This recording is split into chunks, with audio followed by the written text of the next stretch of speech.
Hi all, ಎಲ್ಲರೂ ಹೇಗಿದ್ದೀರಾ? ಇದು ಮಂಗಳವಾರದ ಸಂಜೆಯ ವ್ಲಾಗ್ ಆಗಿರತ್ತೆ. ಇನ್ನು ಬೆಳಗಿಂದ ಸ್ವಲ್ಪ ಕೆಲಸನೇ ಇತ್ತು, ಯಾಕಂದ್ರೆ ನಮ್ಮ ಮನೆಯಲ್ಲಿ ಭಾನುವಾರ ಒಂದು ಚಿಕ್ಕ ಫಂಕ್ಷನ್ ಇದೆ. ಸೊ ಅದಕ್ಕೆ ಮನೆಯೆಲ್ಲ ಕ್ಲೀನ್ ಮಾಡಿ ಇಟ್ಕೋತಾ ಇದ್ವಿ.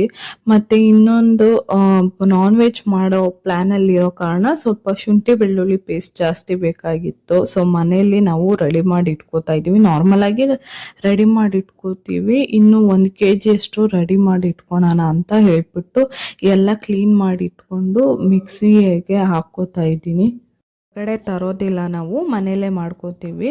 ಇನ್ನು ನಾವು ಎಷ್ಟು ಬೇಕೋ, ಎಷ್ಟು ಕಮ್ಮಿ ಆಗಲಿ ಜಾಸ್ತಿ ಆಗಲಿ ಮನೇಲಿ ಮಾಡ್ಕೋತೀವಿ. ಇನ್ನು ಮನೆ ಹತ್ರ ಸ್ವಲ್ಪ ಬಿಲ್ಡಿಂಗ್ ಕೆಲಸಗಳು ನಡೀತಾ ಇದೆ ಅಕ್ಕಪಕ್ಕ ಮನೆಯಲ್ಲಿ. ಸೊ ಅದರಿಂದ ತುಂಬಾ ಧೂಳು ಸೇರ್ಕೊಳ್ಳುತ್ತೆ ಮನೆಗೆ. ಇನ್ನು ನಮ್ಮ ಮನೆಯಲ್ಲಿ ನಮ್ಮ ಅಕ್ಕನ ಪಾಪು ಇರೋ ಕಾರಣ ಇನ್ನು ಒಂದು ಕೆಲಸಕ್ಕೆ 10 ಕೆಲಸ ಮಾಡ್ತಾನೆ. ಅದಕ್ಕೆ ಆಗ ಕ್ಲೀನ್ ಮಾಡಿಕೊಂಡು ಇಟ್ಕೋತಾನೆ ಇರ್ತೀವಿ. ಮನೆ ತುಂಬ ಗಲೀಜಾಗಿತ್ತಲ್ವಾ, ಸಂಜೆನೂ ಆಗ್ತಾ ಇತ್ತು. ಸೊ ನೀಟಾಗಿ ಕಸ ಗುಡಿಸಿ ಕ್ಲೀನ್ ಮಾಡಿಬಿಟ್ಟು ಬೇಗ ಬೇಗ ಲೈಟ್ ಹಾಕ್ಬಿಟ್ಟೆ 6 ಗಂಟೆಗೆ ಮುಂಚೆ. ಇದಾಗಿತ್ತು ಇವತ್ತಿನ ವ್ಲಾಗ್. ಮುಂದಿನ ವ್ಲಾಗಲ್ಲಿ ಸಿಗ್ತೀನಿ.